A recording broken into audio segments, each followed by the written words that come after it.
dito. Yes. Meron po bang masamang epekto ang pagpapawis? Okay. Una po kasi marami nagkasabing mga pasyente na sobra silang pinagpapawisan.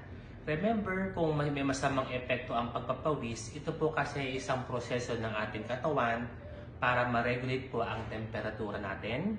Pangalawa, ma-detoxify ang ating katawan. Pangatlo is ma-regulate ang ating mga stress hormones. At pang-apat, mag-promote ng healthier skin. Pag sinabi nating sobra, ito po yung sobrang pagpapawis na tinatawag na hyperhidrosis. Pwede po ito mag-epekto ng pinagmumulan ng infection, body odor, masamang amoy ng ating katawan, at pangatlo po, pagkakaroon ng anxiety po and stress. Lalong-lalo na kapag kinakabahan, ipapawisan po ang inyong mga kamay, mga kilikit at mga paa. Pero kung patuloy po nagper-persist ang mga simptomas, ugaliin po natin magpakonsulta sa ating mga butihing